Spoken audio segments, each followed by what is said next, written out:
beautiful, warm, like comfy under these trees in the morning in Xidao Island, West Island, Sanya, Hainan, in China. We just had a nice breakfast and taking a walk and admiring the beautiful coastline on this very old island. Some of the buildings here are over 500 years old, made of stone, with little holes for windows that remind me of visiting ancient places in Greece, Rome, Pompeii. And you don't often see that in China these days because so much work has been done to modernize. It's really kind of interesting to see such ancient relics of its long history. Today I thought I could just tell you a little bit of a story about how I first published a novel in China in English. They got translated into Chinese by a major publishing company in Beijing. Sold out of a first edition, got a second edition printed by a Canadian company, and became an international bestseller for China books on Amazon. It's kind of an interesting experience that people ask me about sometimes as people try to navigate the gap and the options between traditional publishing and self-publishing. And self-publishing is not really a thing in China, inside the mainland, I believe, because it's fairly regulated as an industry with government control. So you sort of need to go traditional publishing inside of China. And now with another book coming out, My Aim is the Amazing book by a fiction publishing house, a major publishing house, I'm going to have multiple experiences with different publishing houses in China as a traditionally published artist and author. That's kind of interesting. So how did it happen, right? I used to teach Hemingway's The Snows of Kilimanjaro, and it was actually a young Hemingway that imagined himself as an older Hemingway. He did a pretty bang-on job. I think it could have been a story written by an older Hemingway, but it was actually by a younger Hemingway. And he imagined that, in the African savannah, with a view of Mount Kilimanjaro. An older Hemingway was a hunter and a drinker, kind of a drunk, and he'd been married several times and often regretted some of the choices he made as a younger man, the sacrifices he made to be a comfortable older man, which I think many people can relate to. And he nicked his leg, maybe hunting, and he got some kind of infection, and it was he would have had to have it amputated, but without a hospital in sight, he was just dying, and he had a sort of a young boy that helped him, and his wife who kind of medicated him with drink, and he was kind of musing about his last days before he died. And he thought about all of the stories as a young man in Paris and Europe and traveling around Cuba and the States that he wanted to write.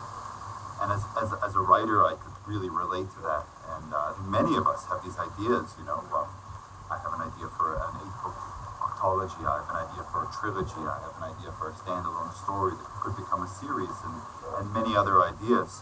And you sort of feel that you have all the time in the world, or at least plenty of time, to develop your craft and to kind of make it happen. And suddenly, faced with his own mortality, he realized he was out of time, and all he had was enough time to kind of dip his toe back into the pool of his memories and to think about those experiences that shaped him and how he would have written about them. So as a story, in the literary form, Hemingway wrote some memories as kind of tiny little vignettes that served as the character of his own character, kind of reflecting upon what he would have written about had he been given more time. And it really always made an impact to me because, as I mentioned in a video yesterday, many of us procrastinate writing until tomorrow, feeling like we're still building our tool set and we're still refining our ability. And sometimes it works. I've even heard authors like Stephen King and Neil Gaiman who talk about how they had a story early in life and realized, their craft, their level wasn't sufficient. It sounds like an excuse, that, doesn't it? But in their case, they made good on it. They put it away until later and wrote stories and published stories, and they did write, consistently. And then a decade or two later, they felt able and ready to come back and do that wonderful idea they had a long time ago.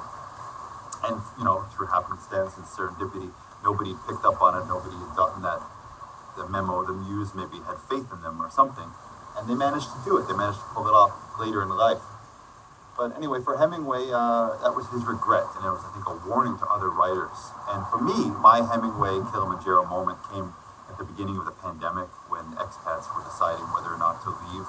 Wuhan had been locked down. Some of the province had been locked down, and 20 million people in a few cities around Wuhan were not to leave, and no one was to enter. It was quite serious. It was the largest modern quarantine in modern history, that kind of thing, right? And I was in a neighboring city of Chongqing, barely 800 kilometers west, and there were some mathematical models done by scientists in Hong Kong saying that we were going to become the next epicenter of this unknown, scary virus.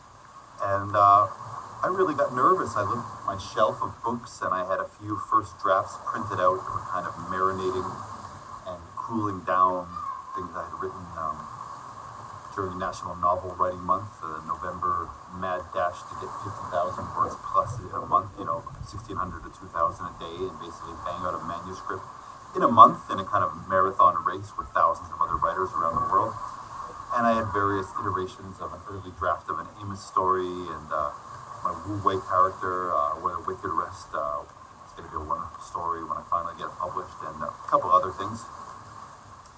And I felt this deep sense of longing and regret to have spent 30 years as an avid reader, reading thousands of novels and having a collection of 100 or so craft books on being a novelist and creative writer of fiction and nonfiction and fantasy and science fiction and horror and paranormal and mystery and all the other things, and having earned degrees in literature and creative writing and taken master classes and studied in universities all over the place, and been teaching writing successfully for years.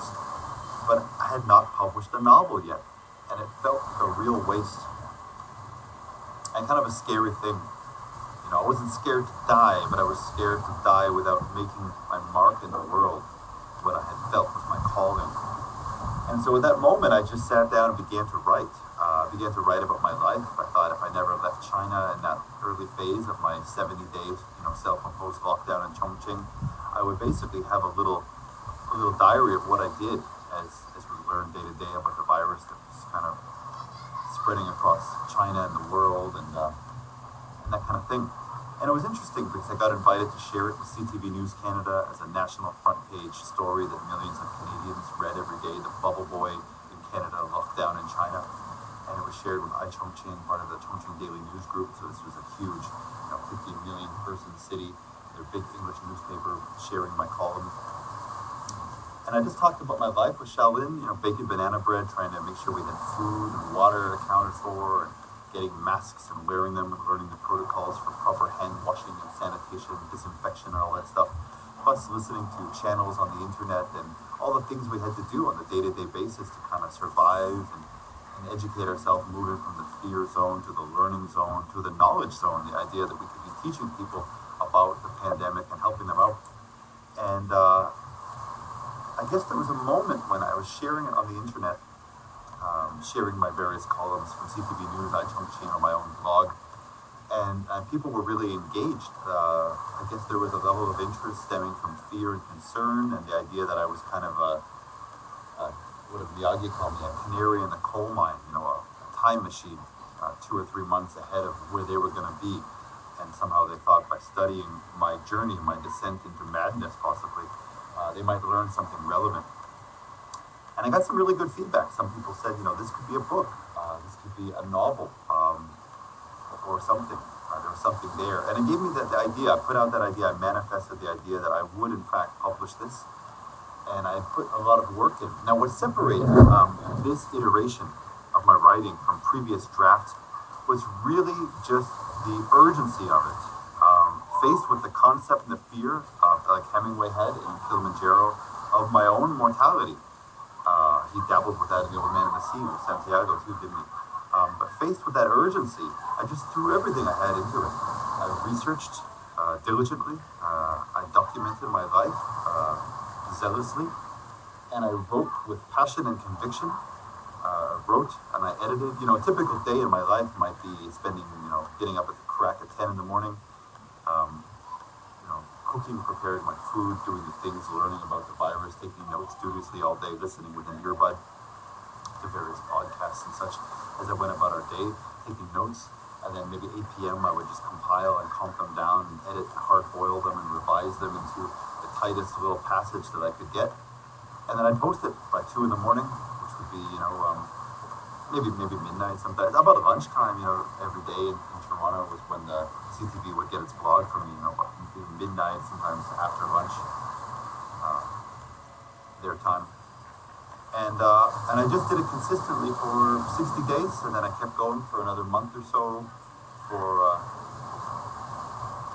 for the book I ended up publishing with the New World Press in Beijing. And then I kept it going, as even a monthly column, a couple times a month, these last couple of years. It's been a wonderful journal writing opportunity to share all the success that's come out of that book and from my other writing, which has been considerable and inspiring and helped me to keep going. But really the lesson I got from what separated myself as an amateur writer from myself as a professional writer was just treating it professionally. And it sounds so simple, again, just like writing every day. Just do it professionally and you will be a professional. Treat it like it doesn't matter and it won't. Treat it like it's the last thing you're gonna do and you'll do a damn good job. And so that was really interesting to me because when that book got published, I thought, well, there's the model I have to use for all my other books. Just to get it done, treat it like it's a priority, make it important. And it will be. And it will get done to the quality and level required to be a publishable document. And at that point, you get the help you need. There's editors and publishers are interested and they might make suggestions and you'll negotiate that with them. There are compromises, as I mentioned in an earlier video, maybe yesterday. And once it moves out of your head, when you write a first draft, it's often about yourself as the audience. You're getting out something that you need to get down on the page. And between that first draft and the final draft that ends up in the bookstore, the audience shifts from you to everyone else that you're writing for. And at that point, you really have to step aside and do what's best for the book. But it's a journey, and you'll get there in time.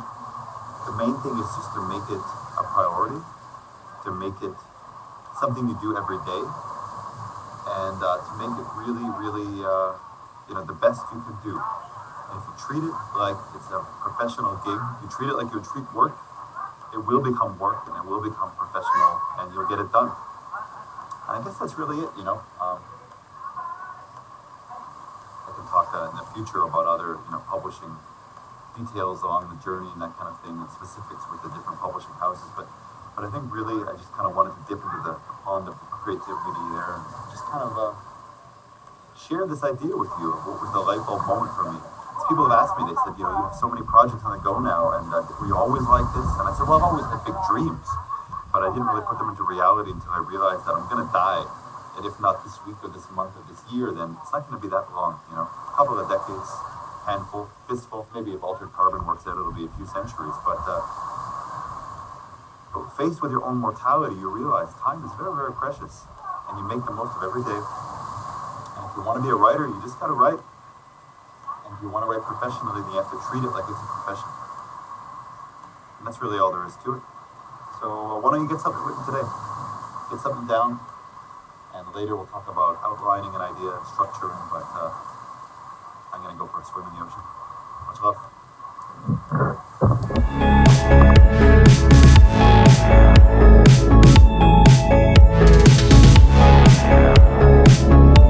Amos the Amazing, coming October the 31st, 2022, where all good books